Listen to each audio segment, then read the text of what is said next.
Sometimes salvation comes from the most unexpected places. A creature others had thrown away, deemed worthless, unwanted. Yet in him resided a courage that would alter the course of many lives.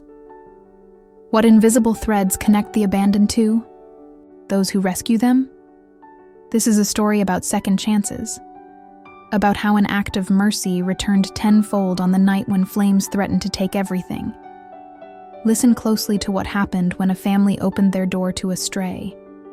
The rain fell in sheets that October evening, drumming against Lisa Walters' windshield as she drove home from her shift at the hospital.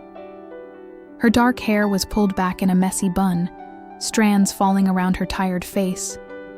At 42, the lines around her eyes had deepened, badges of both laughter and worry that came with raising 16-year-old Lily alone since her husband's death 3 years ago. The headlights caught something huddled against the guardrail, a sodden mass of fur. Trembling, Lisa slowed, something tugging at her heart despite her exhaustion. She shouldn't stop. She was already late. Lily would be waiting, probably hungry, definitely impatient. Just keep driving, she whispered to herself. But she didn't. Lisa pulled over, rain immediately soaking through her scrubs as she stepped out. The dog, if you could call the skeletal creature that, cowered as she approached. Ribs protruded beneath matted fur, one ear torn, eyes reflecting a wary intelligence that spoke of both suffering and survival. "Hey there," Lisa said softly, crouching down, extending her hand palm up. "It's okay." The dog growled, a half-hearted warning from a throat too parched to be threatening. Lisa's phone buzzed. Lily's text read, "Where are you?" "Dinner?" She texted back, "Emergency. Home soon." It wasn't exactly a lie. This felt like an emergency of a different kind, the kind that spoke to the part of her that couldn't walk away from anything wounded. The part that had made her become a nurse in the first place. "I'm not going to hurt you," she murmured, rain plastering her hair to her face. "But you can't stay here." 20 minutes and several gentle attempts later, the dog was wrapped in an old blanket from her trunk, trembling in the passenger seat. Up close, she could see he was some mix of shepherd and something else, perhaps lab, with intelligent brown, eyes that watched her every move. "What am I doing?" Lisa asked herself as she drove, glancing at the dog who remained perfectly still, as if afraid any movement might cause her to change her mind. When she pulled into the driveway of their modest, 2-story home, the porch light was on. Lisa took a deep breath. "Lily's going to think I've lost my mind." The front door opened before she could even get out of the car. Lily stood in the doorway, her slender frame silhouetted against the warm light inside, arms crossed over her chest. Her long dark hair, so like her mother's, fell in waves past her shoulders. "Mom? Seriously? I've been waiting for..." Lily's words died as Lisa emerged with the bundled dog. "What is that?" "He needs help," Lisa said simply, carrying the trembling animal up the steps. Lily's expression shifted from annoyance to concern. Is he dying?" "Not if I can help it," Lisa replied, moving past her daughter into the house. "Get some towels and the first aid kit." The kitchen became a makeshift exam room. The dog, too weak to resist, allowed Lisa to dry him, examine his wounds, and clean the worst of them. Lily hovered nearby, her initial resistance melting as she filled a bowl with water and watched the dog drink with desperate thirst. "He's been out there a long time," Lisa said, gently working a tangle from the dog's fur. "No collar, no chip, that I can feel. Probably abandoned." "We're keeping him, aren't we?" Lily asked, a hint of her father's directness in her voice. Lisa looked up, surprised. "I didn't say that. He needs a vet, proper care. We'll find him a home." "Right," Lily said, unconvinced. She knelt beside the dog, who had finished drinking and now watched them both with cautious eyes. "What's his name?" "He doesn't have one." "He's not ours." Lily studied the dog, his watchful gaze, the way he held himself despite his condition. "Phoenix," she said suddenly. "His name is Phoenix. Lily. Because he's going to rise from the ashes," Lily continued, a stubborn set too, her jaw that reminded Lisa painfully of her late husband, Thomas. Like the bird in Harry Potter. Lisa sighed, knowing this battle was already lost. Something about the dog's quiet dignity, the way he seemed to understand every word they said, had already worked its way under her skin. "One night," she conceded. "Tomorrow we take him to the vet and see what they say." That night, despite Lisa's insistence that Phoenix would sleep in the laundry room on an old blanket, she woke at 3 a.m. to find Lily's bedroom door ajar and the dog curled at the foot of her daughter's bed. Lily's hand rested on his back, both of them breathing deeply in sleep. Lisa stood in the doorway, watching them. For the first time in months, Lily's face looked peaceful. Since Thomas died, her daughter had retreated behind walls of sarcasm and silence, pushing away Lisa's attempts at connection. But now, something in her expression had softened. "Just one night," Lisa whispered to herself, knowing it was already a lie. The next morning, Dr. Reyes at the local veterinary clinic confirmed what Lisa suspected. Phoenix was about 3 years old, severely malnourished, and had likely been on his own for months. No microchip, no reported missing dogs matching his description. "He's got a strong heart," Dr. Reyes said, her kind eyes meeting Lisa's. "Someone dumped him probably. Happens more than you'd think." "We're just fostering him," Lisa said quickly, aware of Lily's eyes on her. "Until he's healthy." Dr. Reyes smiled knowingly. "Of course, that's how I got 3 of my 5 dogs." 2 weeks stretched into a month. Phoenix gained weight, his coat began to shine, and the fearful look in his eyes gradually faded. He followed Lisa around the house as she did chores, sat at Lily's feet while she did homework, and somehow seemed to know exactly whose spirits needed lifting on any given day. "He's like an emotional support dog that nobody trained," Lisa told her friend Mia over coffee one afternoon, watching Phoenix doze in a patch of sunlight. "It's like he can sense when one of us is having a bad day." "Sounds like he found exactly where he needed to be," Mia replied.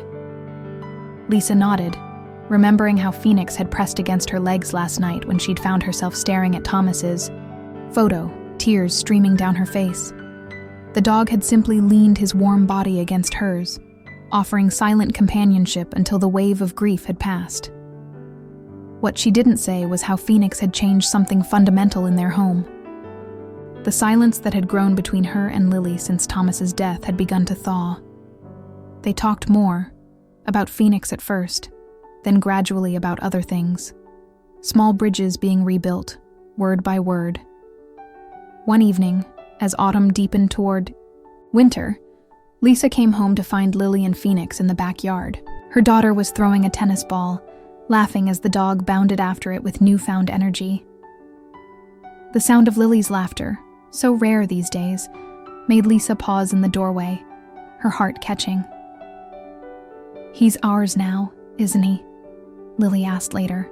That night, as they sat on the couch, Phoenix stretched between them, his head on Lisa's lap, his body pressed against Lily's side. Lisa ran her fingers through his now healthy fur. "I think he always was," she admitted. "We just didn't know it yet." What none of them knew was how that simple act of stopping in the rain would alter the course of their lives, how a creature others had thrown away would become their guardian on the night when everything changed. Winter settled over their small town of Mapleton, bringing with it short days and long nights. Phoenix had become the center of their household, the first one to greet Lisa when she returned from grueling hospital shifts, the silent companion who lay beside Lily as she studied for her finals. "I don't know how we lived without him," Lily said one evening in December, as they decorated their Christmas tree. Phoenix watched from his spot on the rug, head tilted curiously at the glittering ornaments. Lisa smiled, hanging a handmade ornament Thomas had crafted years ago. "He's definitely earned his keep." What surprised her most was how Phoenix seemed to understand boundaries. He never chewed furniture or shoes, never jumped on counters. It was as if he knew this second chance was precious and didn't want to risk losing it. "It's like he's grateful," Lisa told her colleague Sophia during lunch break at the hospital. "I've never had a dog before, but this doesn't seem normal." Sophia laughed. "Street dogs are different. They've seen the other side. My cousin rescued one from Puerto Rico. Swears that dog saved their marriage." Lisa nodded, thinking of how Phoenix had somehow bridged the gap between her and Lily. The dog had given them something to care for together, a living creature that needed them both. One night in January, Lisa woke to Phoenix standing beside her, bed whining softly. His behavior was so unusual that she immediately sat up. "What is it, boy?" He padded to her bedroom door, looked back at her, then walked out into the hallway. Concerned, Lisa followed him to Lily's room. Inside, her daughter was tossing in her sleep, face flushed, hair damp with sweat. "Lily?" Lisa touched her forehead, burning hot. "Sweetheart, wake up." Lily's eyes fluttered open, glassy with fever. "Mom, I don't feel good."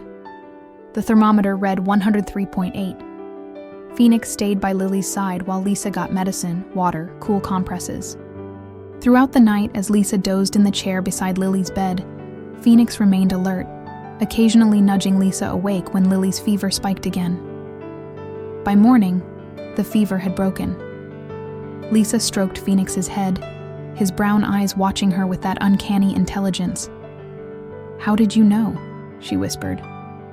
Phoenix just leaned into her touch, as if to say this was simply what family did for each other. The incident cemented Phoenix's place in their lives. Lisa finally took down the found dog notices she'd half-heartedly posted around town. She bought him a proper bed, which he used only when Lily wasn't home, quality food, and a collar with a tag that read, "Phoenix Walters," with their address and phone number. "Walters, huh?" Lily smirked when she saw the tag. "So he's officially got Dad's last name now." Lisa felt a momentary pang. "Is that okay?" Lily knelt beside Phoenix, adjusting his new collar. "Dad would have loved him," she said quietly. "He always wanted a dog." It was the first time Lily had mentioned her father without that edge of pain in her voice. Lisa blinked back sudden tears. "Yes," she agreed. "He really would have." As winter melted into spring, Phoenix's protective nature became more apparent. He growled at the delivery man who came to the door drunk one afternoon. He positioned himself between Lily and a group of rowdy boys at the park who were getting too close. And when Lisa's car broke down late one night on a deserted road, he sat alert in the passenger seat until help arrived, his presence a comfort in the darkness. "That dog thinks he's your bodyguard," Mia observed one day as they watched Phoenix trail Lily around the yard. "Sometimes I think he is," Lisa replied. In April, Lisa was offered the position of night shift supervisor at the hospital, a promotion that meant better pay but more overnight shifts. She hesitated, worried about leaving Lily alone more often. "Mom, I'm almost 17, Lily argued when Lisa expressed her concerns. "And I'm not even alone. I have Phoenix." "A dog is not a babysitter," Lisa said, though she had to admit Phoenix was more reliable than most humans she knew. "He's not just a dog," Lily insisted. "You know that." Lisa did know. There was something special about Phoenix, something that went beyond typical canine loyalty. The way he positioned himself near whichever of them seemed to need him most on any given day. The way he sometimes stood at the window, staring out with an alertness that made the hair on Lisa's arms rise. She took the promotion. The new schedule was an adjustment. 3 nights a week, Lisa would leave Lily and Phoenix at home while she supervised the hospital's night shift. She'd return home just as Lily was leaving for school, passing like ships in the night. "We're fine, Mom," Lily assured her after the first week. "Phoenix and I have a routine. We do homework, watch a movie, and go to bed. He even reminds me when it's getting late." Lisa raised an eyebrow. He reminds you? He puts his paw on my textbook and stares at the clock. It's freaky but effective. Despite her concerns, Lisa had to admit their arrangement was working. Lily seemed more responsible, more settled. Her grades had improved, and knowing Phoenix was there eased Lisa's worry on those long nights away. Summer arrived with a record-breaking heat wave. The old air conditioning unit in their house struggled to keep up, rattling and wheezing as temperatures climbed into the 90s. Lisa added, "Replace AC" to her mental list of home repairs they couldn't quite afford yet. "Maybe we should get a window unit for your room," she told Lily, one sweltering evening, as they ate dinner with the ceiling fans on full blast. Phoenix lay on the cool kitchen tile, panting slightly. "I'm fine," Lily said, in that teenage way. That meant the conversation was closed. "We can't afford it right now anyway." Lisa felt that familiar twist of guilt. Since Thomas died, money had been tight. The promotion helped, but there were still college funds to think about. The mortgage, the car payment. "We're doing okay," she said, more to herself than to Lily. That night, as Lisa prepared to leave for her shift, she found Phoenix sitting by the front door, blocking her way. He'd never done this before. "What's wrong, boy?" she asked, reaching for her keys. "I have to go to work." Phoenix didn't move. He whined softly, looking up at her with those expressive eyes. "Mom." "Your phone's ringing," Lily called from upstairs. It was the hospital. 3 nurses had called in sick with a summer flu. They needed Lisa to come in early and stay late. "I'll be there as soon as I can," Lisa promised, hanging up. She looked down at Phoenix, who was still blocking the door. "I really have to go now." Phoenix finally moved aside, but his behavior troubled her as she drove to work. He'd never tried to prevent her from leaving before. The hospital was chaos, short-staffed, overflowing with heat-related emergencies, equipment malfunctioning in the extreme temperatures. Lisa barely had time to text Lily. "Crazy night. Might be late. Love you." Lily replied, "No worries. Phoenix and I are chilling. Literally. It's hot AF." Lisa smiled despite her exhaustion. Language, even in texts. "Sorry. It's hot as heck. Better marginally. Love you. Love you too." The night stretched on, one crisis after another. Around 2 a.m., during a rare quiet moment, Lisa found herself thinking about Phoenix's strange behavior. The way he'd tried to stop her from leaving, the intensity in his gaze. A cold feeling settled in her stomach. She pulled out her phone and texted Lily again. "Everything okay there?" No response. Probably asleep, Lisa told herself. But the uneasiness persisted. She tried calling. No answer. The cold feeling spread. "Sophia," she called to her colleague. "I need to step out for a minute. Family check." Outside in the parking lot, Lisa tried Lily's phone again. Still no answer. She called their neighbor, Mrs. Patel, apologizing for the late hour. "Could you just look out your window and see if my lights are on?" "Lily's not answering." There was a pause. Then Mrs. Patel's voice, suddenly alert. "Lisa, there's smoke coming from your house." The world tilted. Lisa was in her car before she even remembered moving, driving too fast through empty streets, her heart hammering against her ribs. As she turned onto their street, she saw it, smoke billowing from the upstairs windows of their home. An orange glow behind the glass. Fire trucks were already there, neighbors gathered on lawns in their nightclothes. Lisa abandoned her car half on the curb, running toward the house, only to be caught by a firefighter's strong arms. "Ma'am, you can't go in there." "My daughter," Lisa screamed, fighting against his hold. "My daughter is in there." "We have a team inside," he said firmly. "You need to let us do our job." Lisa stood trembling, watching flames lick at the windows of Lily's bedroom. This couldn't be happening. Not after Thomas. Not Lily, too. She couldn't lose them both. "Please," she whispered, not sure who she was begging. "Please." Then, through the smoke and chaos, a figure emerged from the side of the house, a firefighter carrying something in his arms. No, someone. Lily. Her daughter's limp form cradled against the firefighter's chest. Lisa broke free, running toward them as the firefighter laid Lily gently on a stretcher. Her daughter's face was smudged with soot, her eyes closed. "She's breathing," the firefighter assured Lisa. "Got some smoke inhalation, but she's okay. Found her in the backyard." "The backyard?" Lisa repeated, confused, clutching Lily's hand as paramedics placed an oxygen mask over her face. The firefighter nodded, removing his helmet. His face was streaked with sweat and soot. "Strangest thing. Dog had her out there. Big shepherd mix. Wouldn't leave her side until we got there. Then he took off back into the house before we could stop him." Lisa's heart stopped. "Phoenix went back in?" "We're looking for him," the firefighter said, but his expression told her everything. Lily's eyes fluttered open then, finding Lisa's face. She pulled the oxygen mask aside. "Mom," she croaked. "Phoenix. He woke me up, kept pulling at my sleeve." "Shh, don't talk," Lisa soothed, but Lily continued, her voice raw from smoke.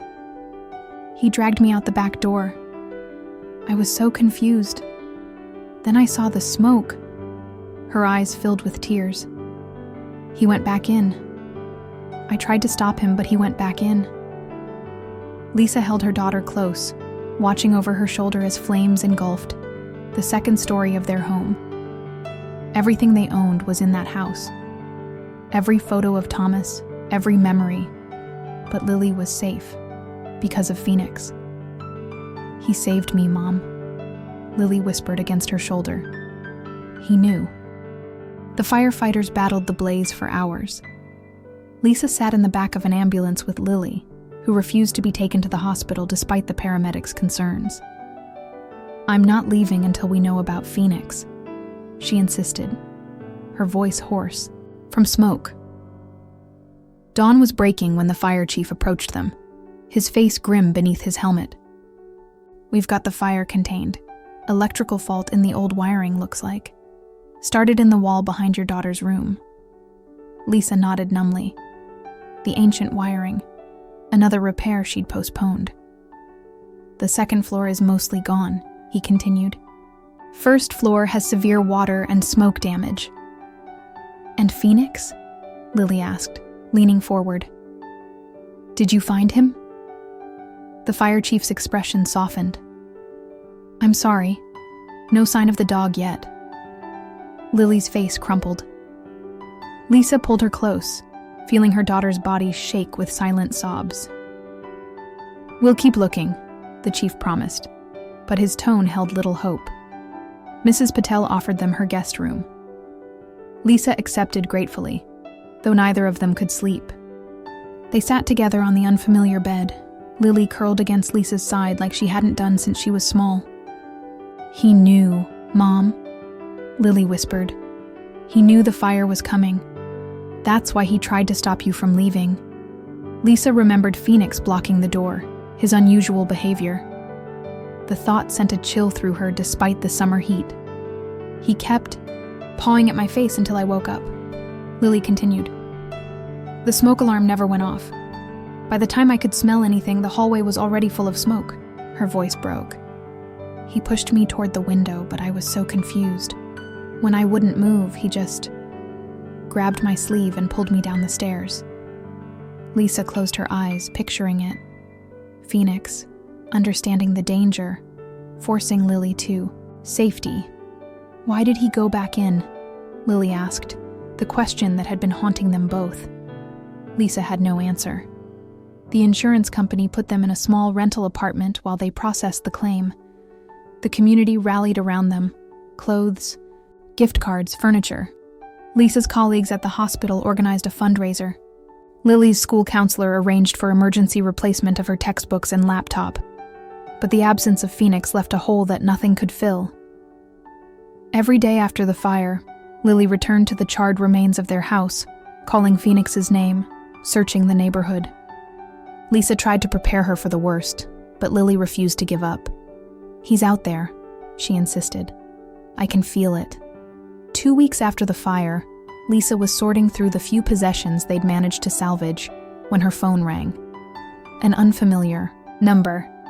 "Mrs. Walters, this is Dr. Reyes from Mapleton Veterinary Clinic." Lisa's heart jumped.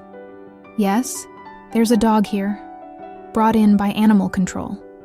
Male shepherd mix, no collar, but he's microchipped." Lisa frowned. "Phoenix doesn't have a microchip. We checked when we first found him." "That's the thing," Dr. Reyes said. "According to the chip, this dog's name is Ranger. He belongs to a family in Oak Ridge, the Connors. They reported him missing over a year ago." Lisa sat down heavily. "I don't understand."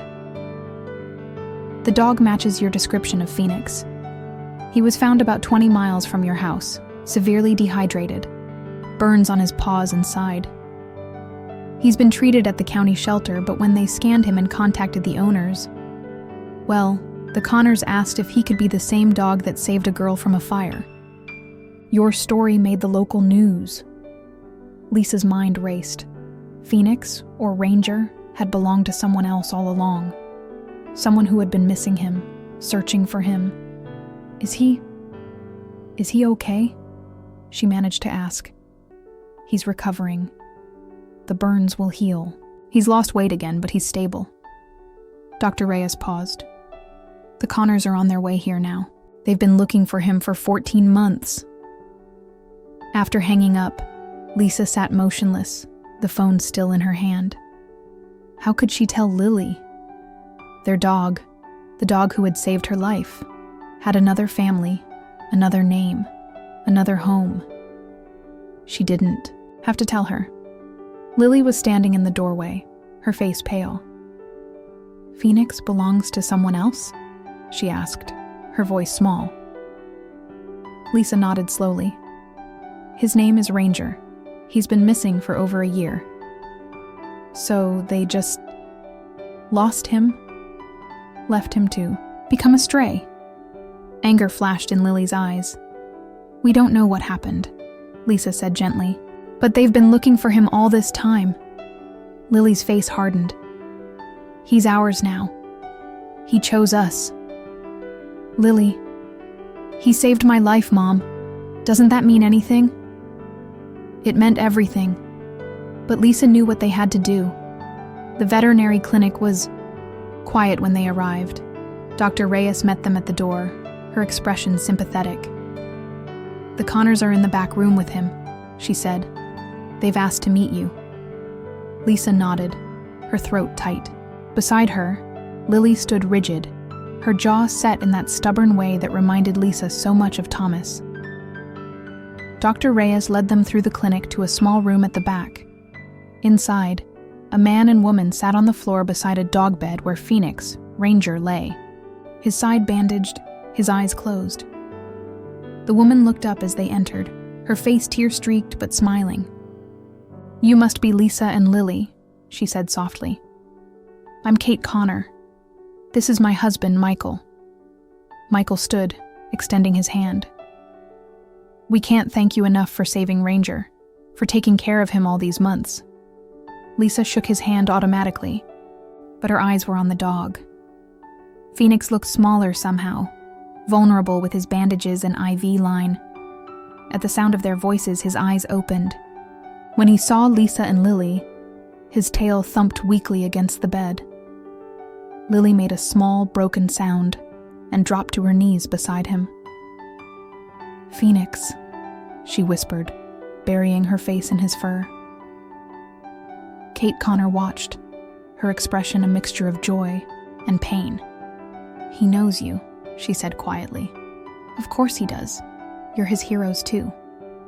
Lisa found her voice at last. "What happened? How did he get lost?" Michael ran a hand through his hair, We were camping up in the mountains. Ranger was with us.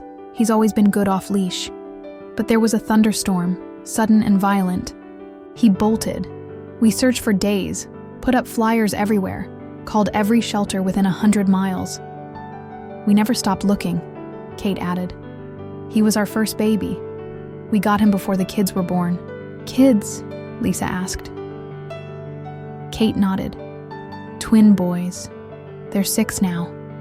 They've been praying every night for Ranger to come home. The weight of it settled on Lisa's shoulders. This dog had a whole other life, a family with children who missed him, who had never stopped searching. Lily looked up, her cheeks wet.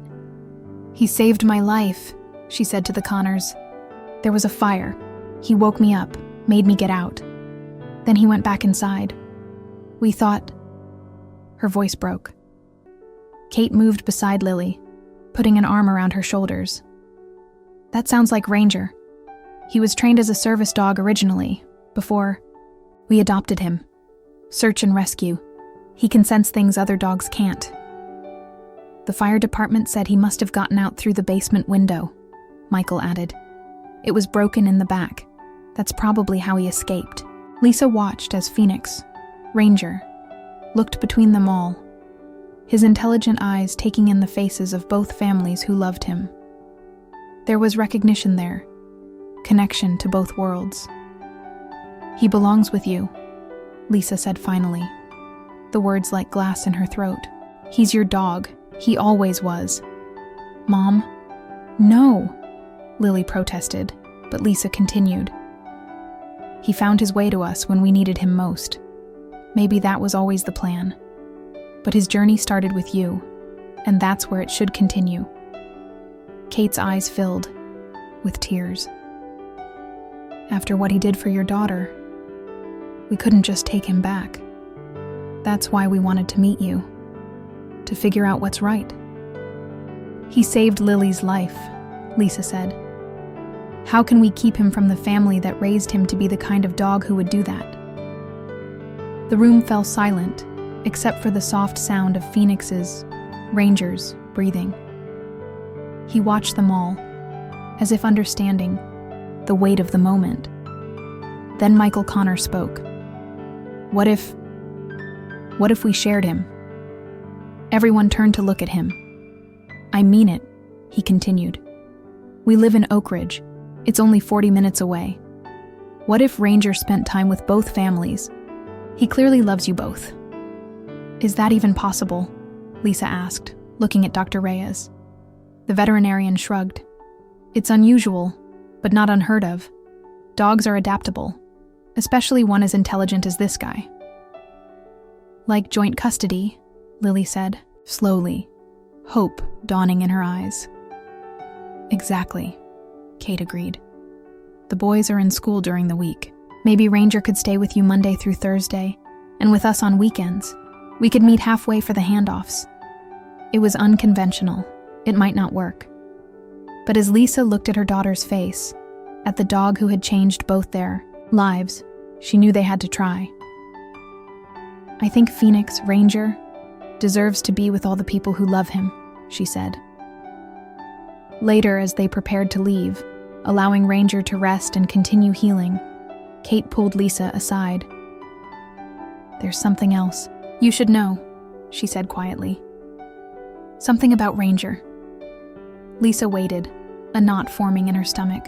The reason we got him, he was specially trained, not just as a rescue dog, but as a seizure alert dog. Seizure alert? Kate nodded. Michael has epilepsy. Ranger can sense when a seizure is coming, sometimes hours before it happens. That's why we were so desperate to find him. She hesitated. The night of your fire, I don't think it was just smoke he sensed.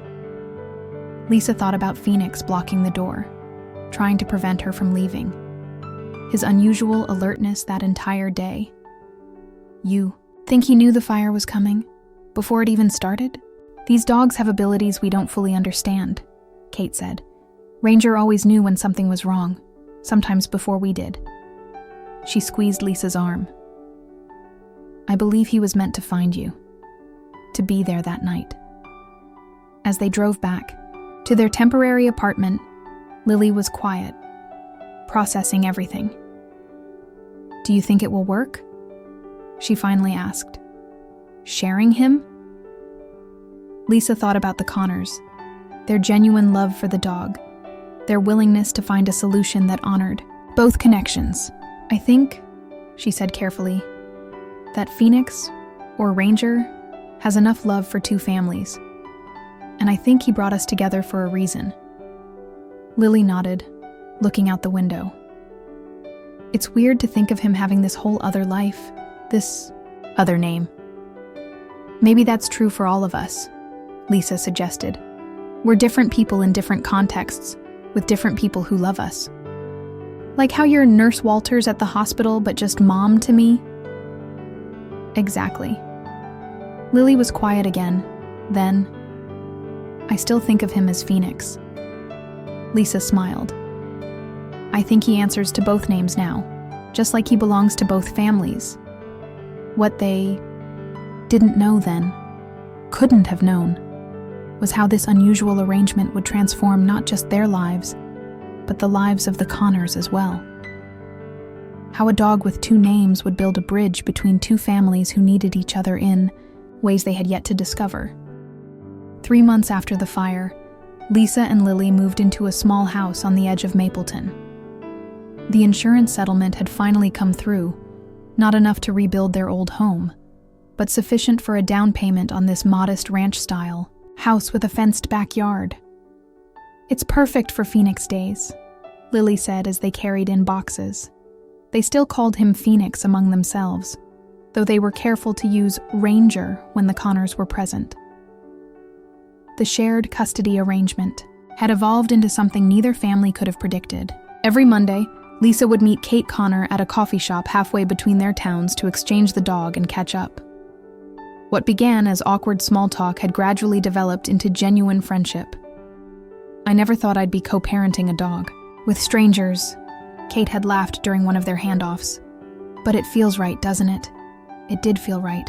Phoenix Doc Ranger moved between the two households with surprising ease, as if he'd been preparing for this dual life all along. With the Connors, he was Ranger, playmate to twin boys, seizure alert companion to Michael. With Lisa and Lily, he was Phoenix, their protector, the silent witness to their rebuilding.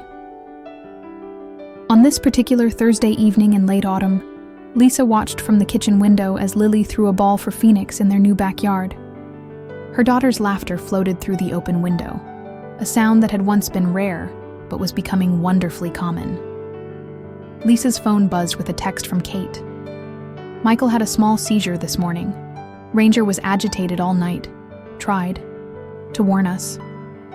He's fine now, but might be clingy this weekend." Lisa texted back, "Thanks for letting me know. We'll give him extra love today." This was their new normal, sharing not just a dog, but the intimate details of their lives. Lisa knew about Michael's epilepsy management, about the twins' soccer schedule, about Kate's promotion at work.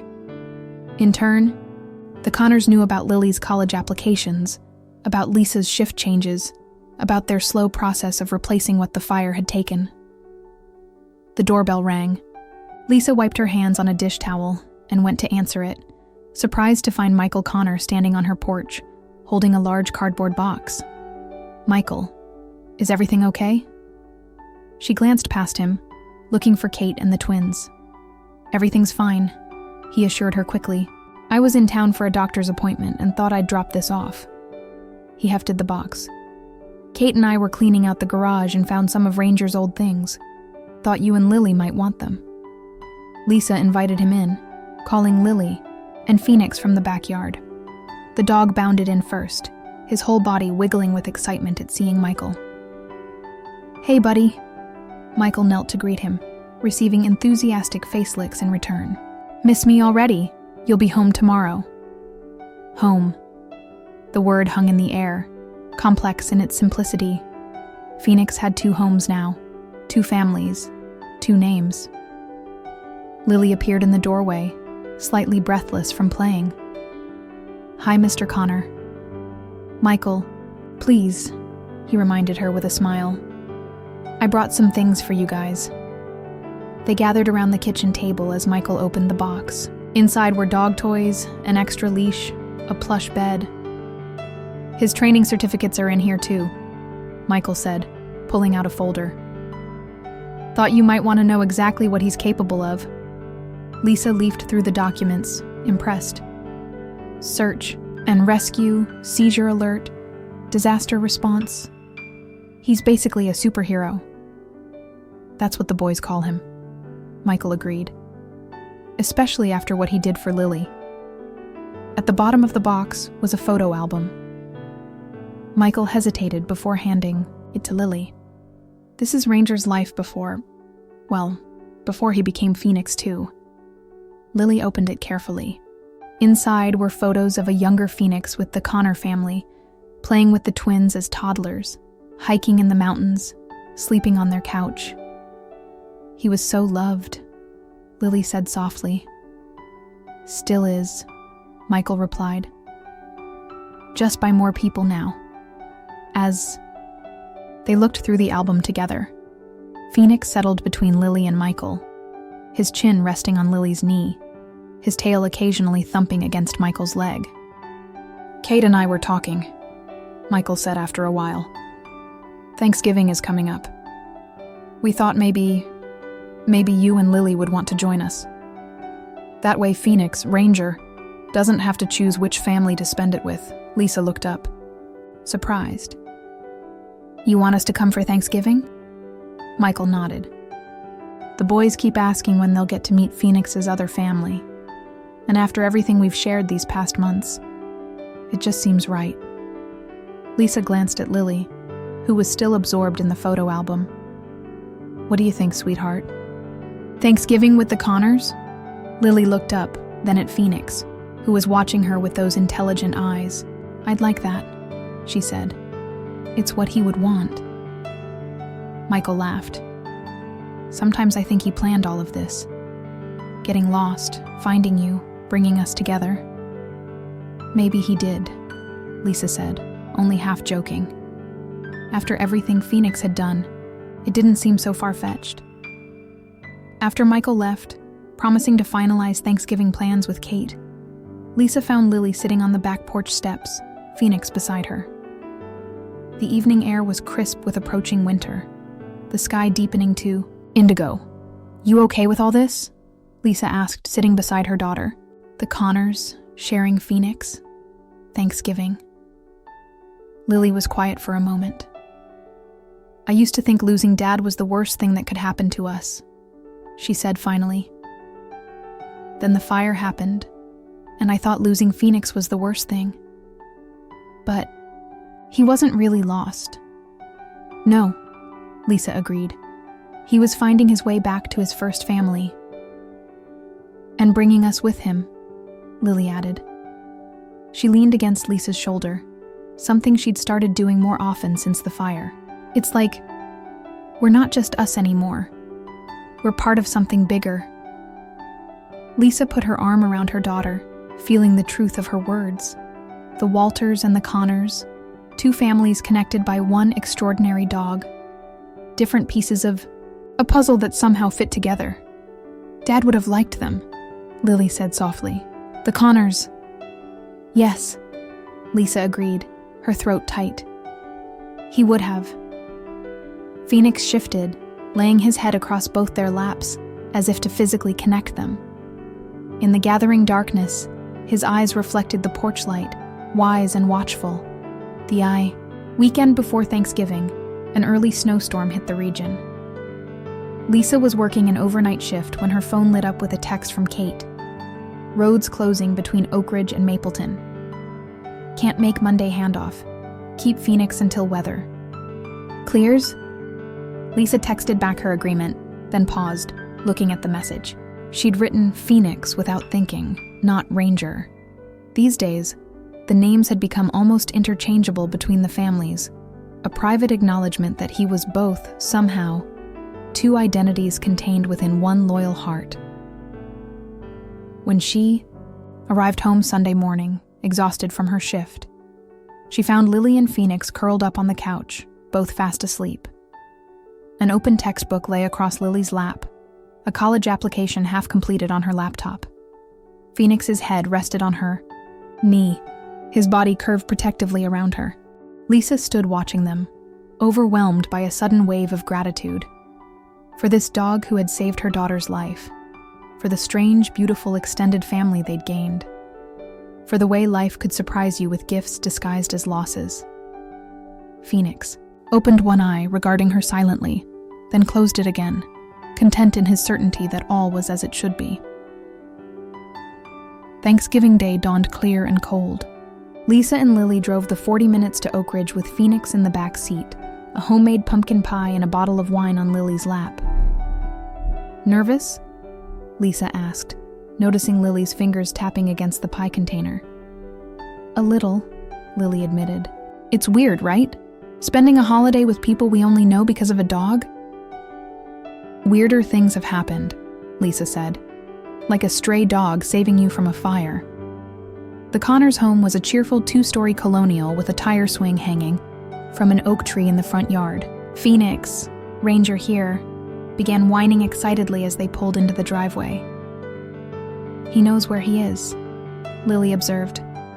The front door burst open before they could even get out of the car. 2 identical boys with Kate's red hair and Michael's lanky build raced down the steps, followed by Kate and Michael at a more sedate pace. "Phoenix is here! Phoenix is here!" the twins chanted, bouncing on their toes as Lisa opened the back door to let the dog out. Phoenix bounded toward the boys, tail wagging furiously, accepting their hugs and pats with joyful tolerance. "Boys, remember what we talked about?" Kate called. "His name is Ranger when he's here." "But Lily calls him Phoenix," one of the twins objected. "And that's okay too," Michael said, coming to greet Lisa and Lily. "He answers to both, don't you, buddy?" The dog looked up at the sound of his voice, tail still wagging, eyes moving between all the humans he loved. "Welcome," Kate said warmly, embracing first Lisa, then Lily. "We're so glad you could come." Inside, the house was warm and fragrant with cooking smells. Photos lined the walls, many featuring Ranger in his younger days. But now, Lisa noticed, there were a few new additions. Phoenix with Lily, Phoenix with both families at a park meetup they'd arranged last month. "The boys insisted," Kate explained, following Lisa's gaze. "They said both versions of him needed to be represented." "Both versions," Lisa repeated softly. "I like that." Dinner was a lively affair. The twins, Sam and Alex, peppered Lily with questions about high school, about the fire, about what Phoenix liked to do at their house. Lily, initially reserved, gradually warmed to their enthusiasm, sharing stories that had Kate and Michael laughing. "He does the same thing here," Kate exclaimed, when Lily described how Phoenix would herd her to bed if she stayed up too late studying, especially with Michael. "If he's working late, Ranger will literally sit on his laptop. He knows what we need before we do," Michael added, passing the mashed potatoes. "Always has." Under the table, Phoenix moved between them all, accepting scraps from the twins, despite Kate's half-hearted objections, resting his head on Lily's knee, then Michael's, then Lisa's, a living connection between them all. After dinner, while the twins dragged Lily outside to show her their treehouse, Lisa helped Kate with the dishes. "Thank you for this," Lisa said, drawing a serving platter. "For everything, really. Sharing him, bringing us into your lives." Kate smiled, her hands in the soapy water.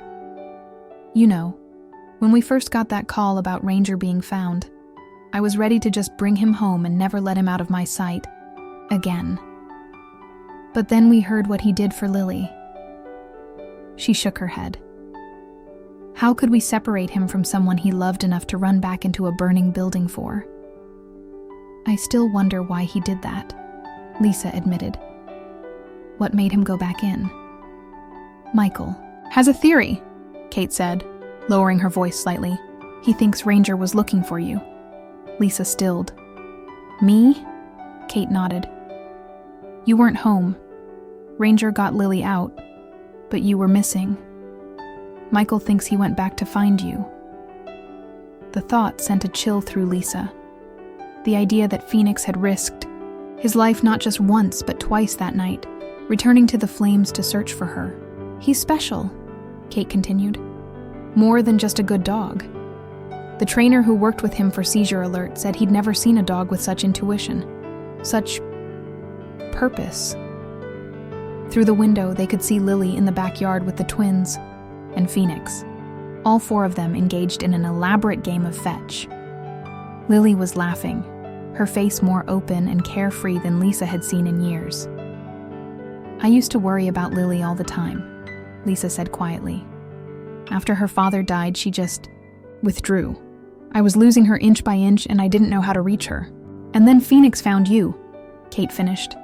And then Phoenix found us, Lisa agreed. And now here we are. Here we are, Kate echoed, smiling. One very strange, very lucky extended family. Later that evening, as they prepared to leave, the twins insisted on walking them to the car. You'll bring Phoenix back for Christmas, right? Sam, or possibly Alex, asked Lily. His name is Ranger, dummy, the other twin corrected. He's both, Lily said, kneeling to their level. Just like how you're both Connors, but you're also Sam and Alex. Different names, same love. The boys considered this, then nodded, satisfied, with her explanation. As they drove home through the darkness, Phoenix dozed in the back seat, exhausted from a day of being the center of attention in a house full of people who adored him. That was nice, Lily said, breaking the comfortable silence. They're nice. They are, Lisa agreed. It's like, we lost our house, but we gained a whole other family, Lily mused.